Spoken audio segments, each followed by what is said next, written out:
Last summer I read this book called Emperor of Ocean Park, and I was struck by a quote from it which inspired today's message.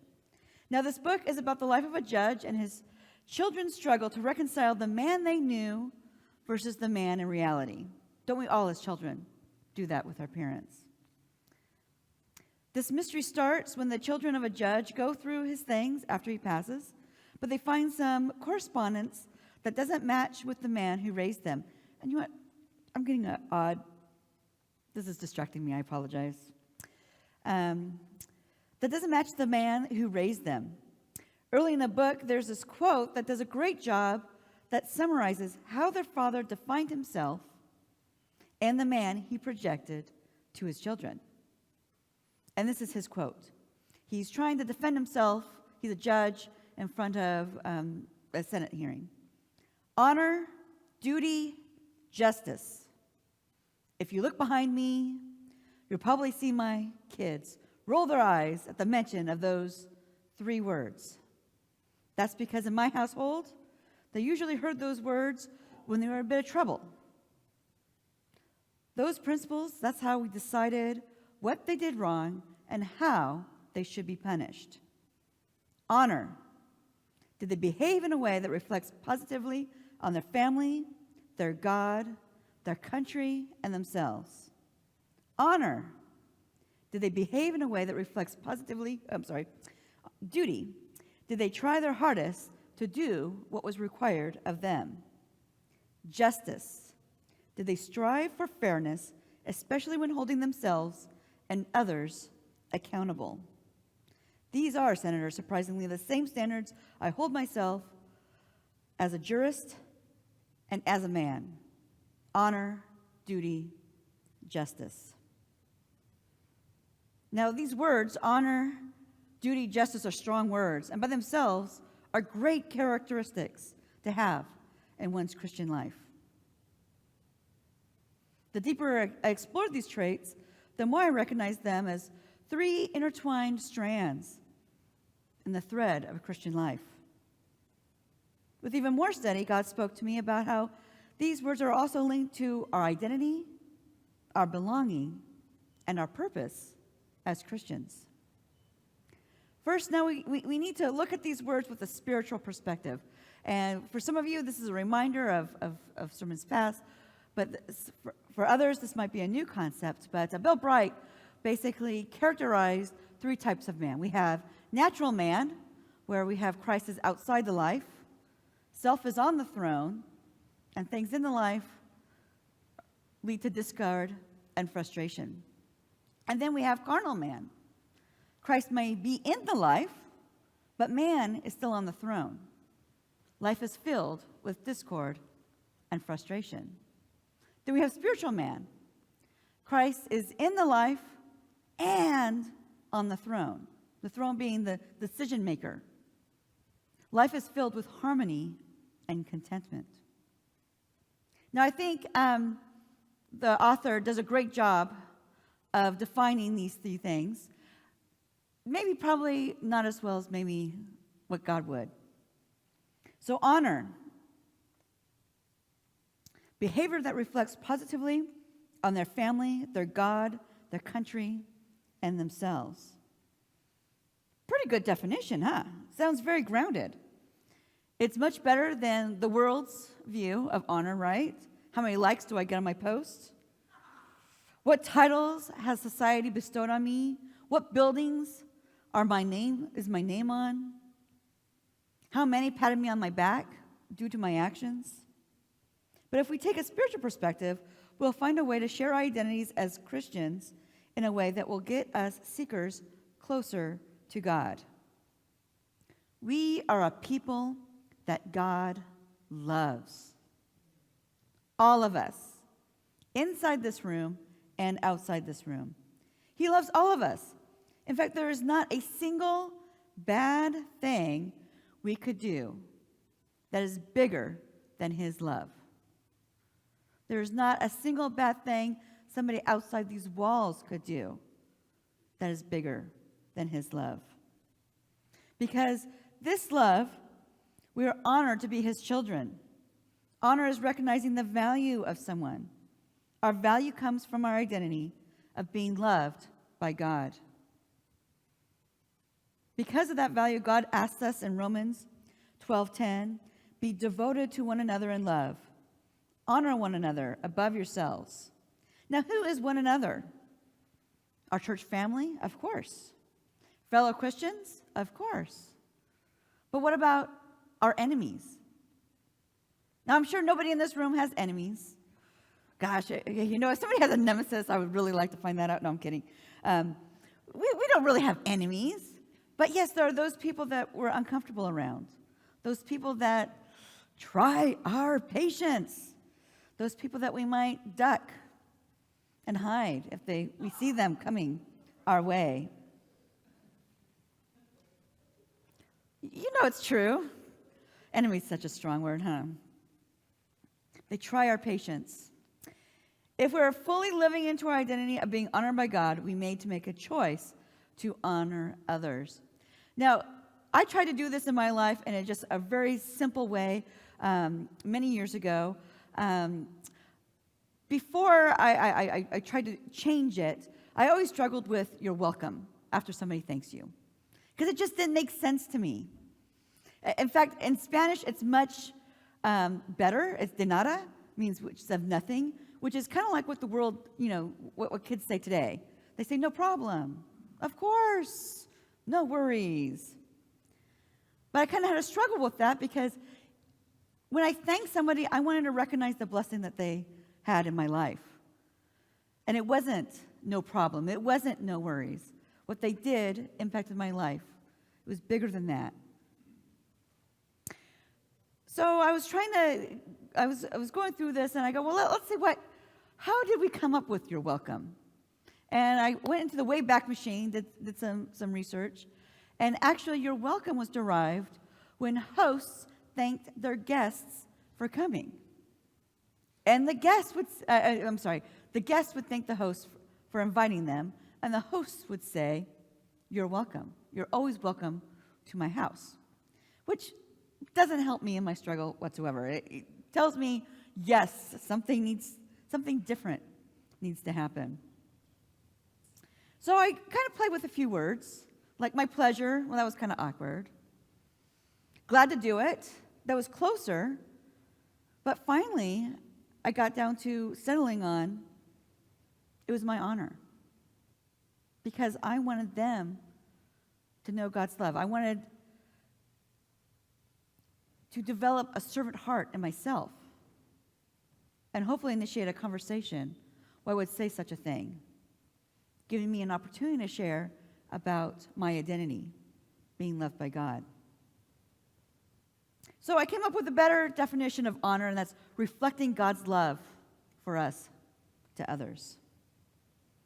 When we do this, we set ourselves apart. But to what? Where do we find our belonging?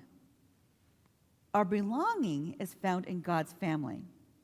With that belonging, that blessing, there is some responsibility. Sometimes we call that responsibility duty. Duty, trying your hardest to do what is required. Now, two words jump out from that. The first one is hardest, and the other one required. Now, we're New Testament people, right? Required. Sounds like an obligation. Sounds like an easy path down to legalism.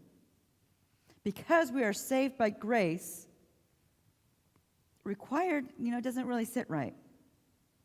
Though required is much better than have to, which is how the world usually defines duty, right? I have to. Let's face it, there's only two things in this world that we have to do. We have to be born, and we have to die. Everything else are usually choices. The have to comes to us being uncomfortable.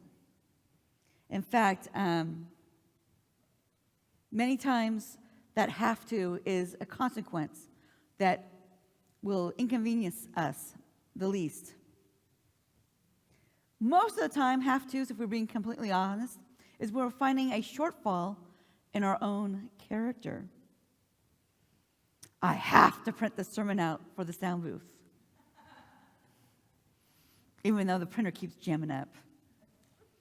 Well, it's probably because I waited till this morning to print it out. I'm just joking. I'm just making sure you guys are awake. Thank you. You're still listening. I haven't lost you yet. I have to invite them to dinner. Probably most honestly means my actions and thoughts fall short of recognizing God's love for this person. This shortfall can also manifest itself in overlooking the blessings in our life. I have to wash my car. Instead of, yay, I don't have to walk to the fill in the blank. How often do we see chores as a blessing? How do you transform mundane tasks into exercises of gratitude? Actually, we're going to have a little interaction right here. I know Pastor does this much better, and we're going to call it Name That Chore, or Guess That Chore. So I'm going to share, and up on the screen is going to be the blessing, and you get to guess. If there's some silence, Megan, go ahead and pop the picture up. That'll be a great clue, and then we'll tell you. So I get to admire my amazing furniture and knickknacks. Instead of hunting or tilling soil, can we get the next one, Meg? Excellent. Grocery shopping.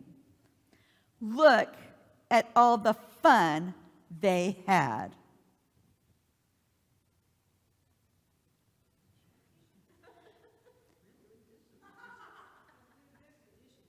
Is that dishes?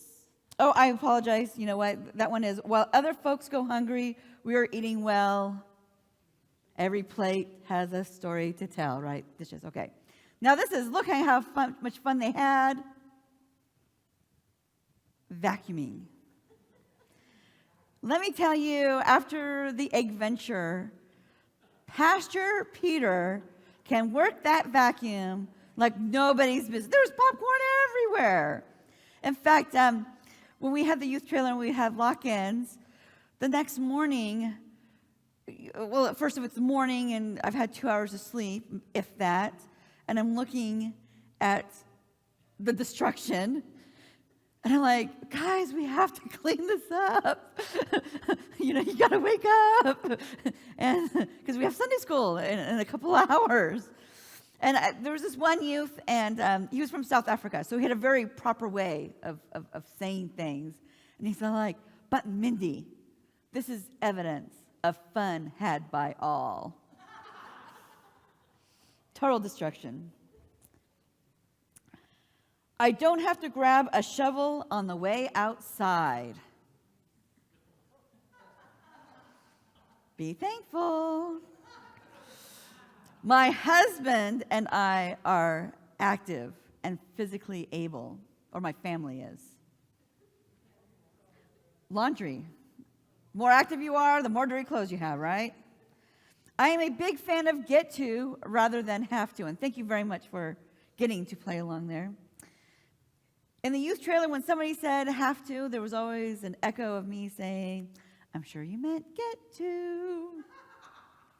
Cue the eye roll. Yes, there are many ways I enjoyed this book. I have to drive the speed limit. I have to drive the speed limit so I don't get a ticket. When I trained the volunteers that would host Rest Team and their guests, I shared how we would fulfill those things that we agreed with Rest. My remark at the end was, is anything above these things are get-tos. And those get-tos were such a blessing. I got plates of food for guests who had issues with mobility, refilled water cups, help carrying the equipment provided by Rest and the guests.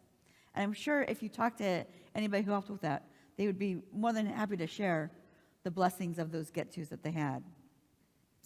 The next phrase, did they try their hardest? Wow, that adds some quality.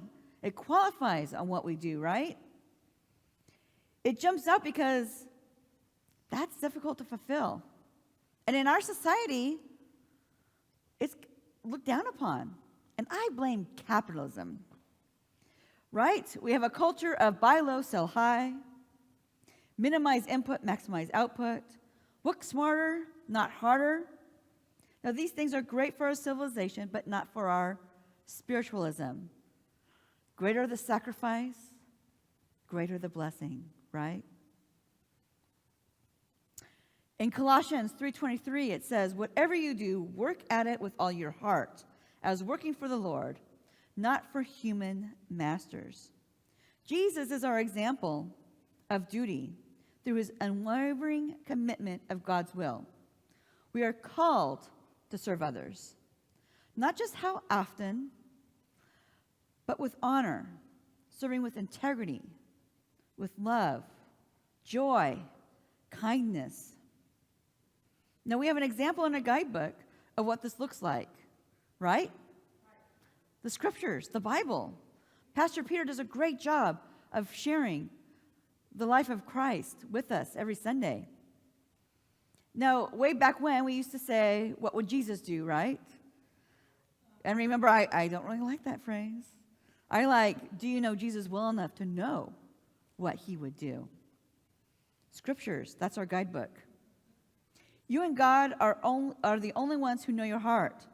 And the best way to strengthen God's family is getting to serve with all your might. Duty. Justice.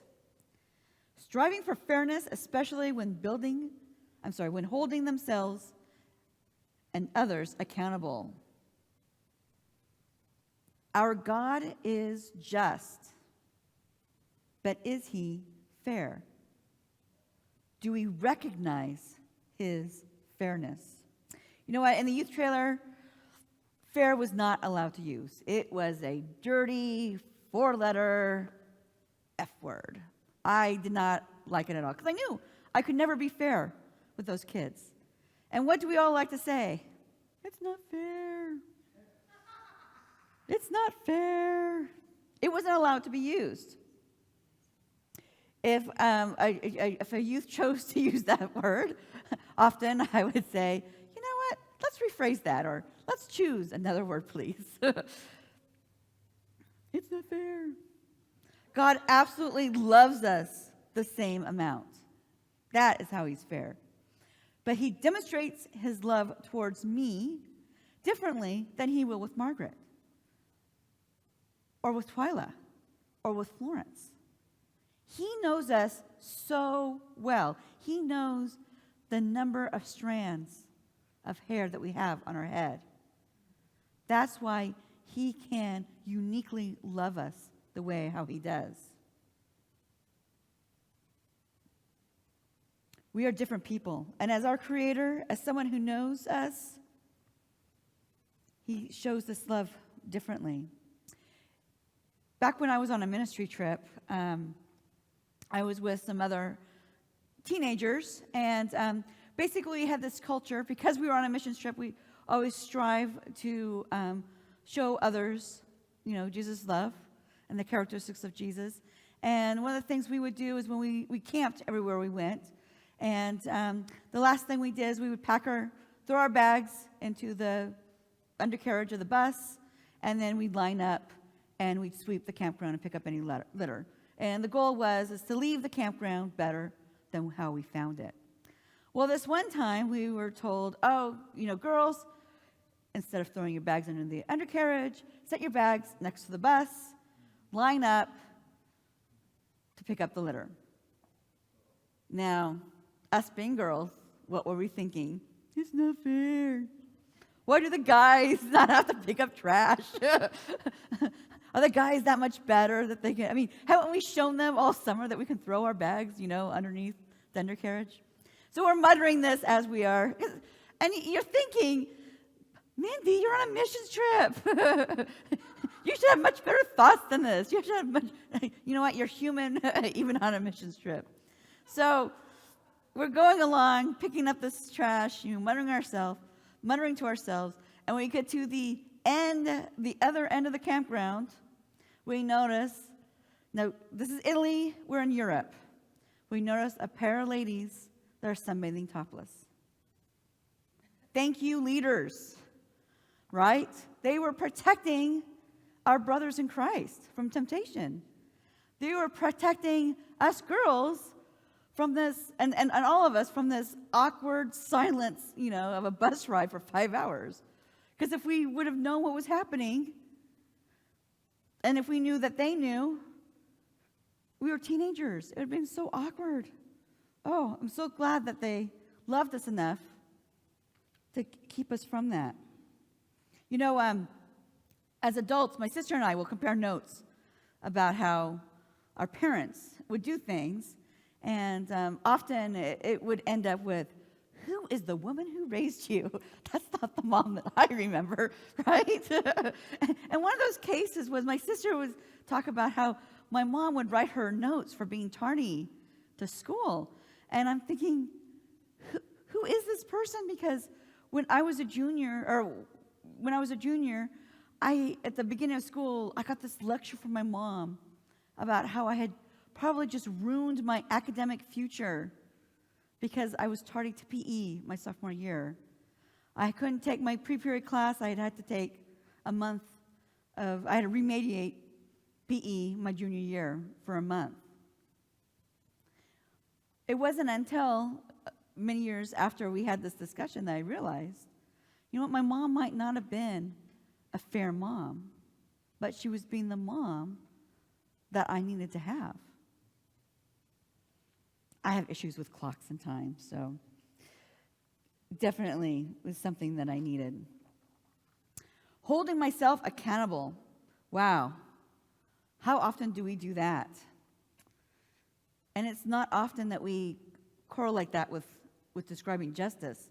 Holding others accountable. Oh, yes, absolutely. When it comes to others receiving justice for their deeds, or rather their misdeeds, we want that God of the Old Testament, right? I mean, think about it. Taking personal responsibility. Great example is, I heard, was it's like driving down the road and somebody runs the red light in front of you. And you're thinking to yourself, where is a cop when I need one? When we accidentally drive through a red light, we're comforted by the bumper sticker on our car. Not perfect, but forgiven. Right?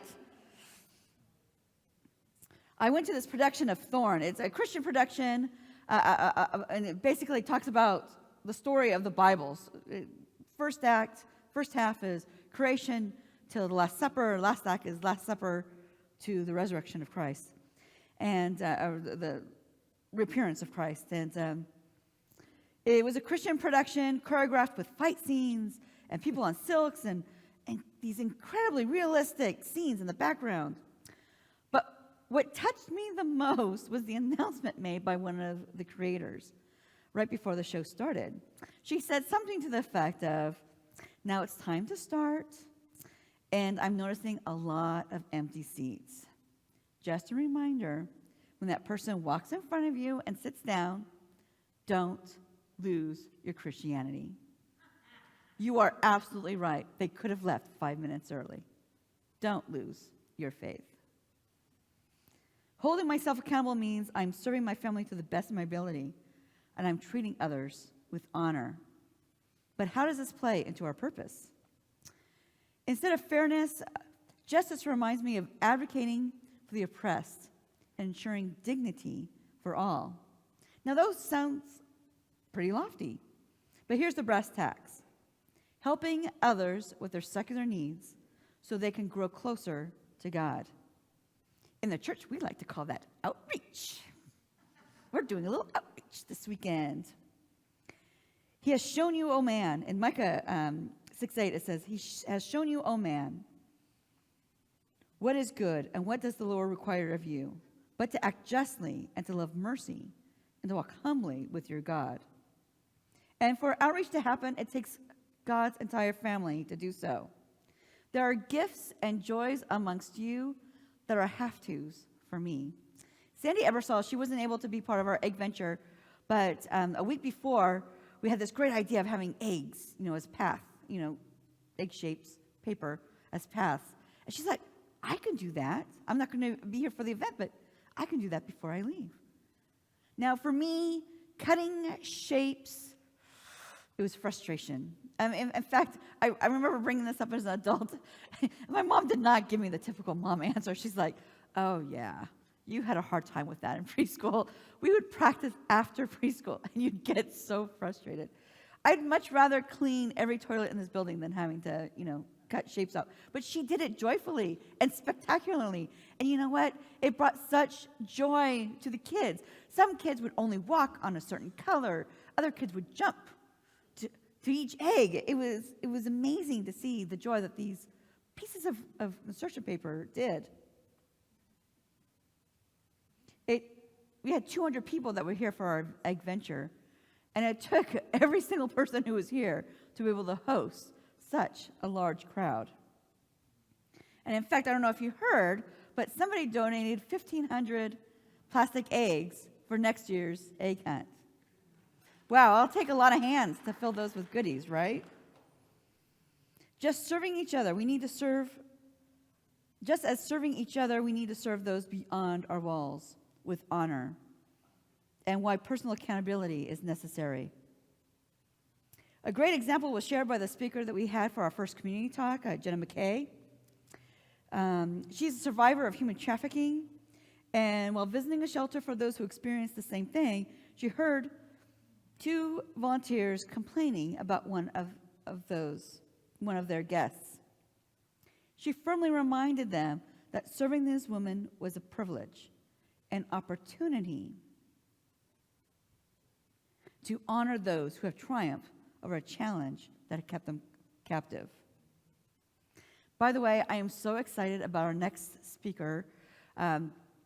He has done many talks with Project Parenthood, and it's been hard getting a hold of him because he's on medical leave. But his response was, you know what? If I have to speak while sitting in a wheelchair, I'm down for that. He is so excited about it. We're still working on dates. We're hoping for the mid-June. But please keep tuned in for that opportunity. As I said before, last month we had guests of rest, women and families who were homeless, spend the night in our fellowship hall. And I heard from one of the rest staff that one of their guests was a bit of a challenge that morning. I was there in the evening. She was there in the morning. And now, what would our natural inclination be when we're dealing with somebody that's being a little challenging, especially when we just graciously given them shelter and warmth, right? Remind her that she should be happy? No, not if we're if we're working with honor. The rest staffer further told me that our pastor, Peter, took her aside that morning and said, I hear you're having a bit of a rough morning. Why don't you tell me about it? And then sat there listening to what she was going through. How many physical needs did Jesus fulfill so those who were listening to him could hear what he was saying?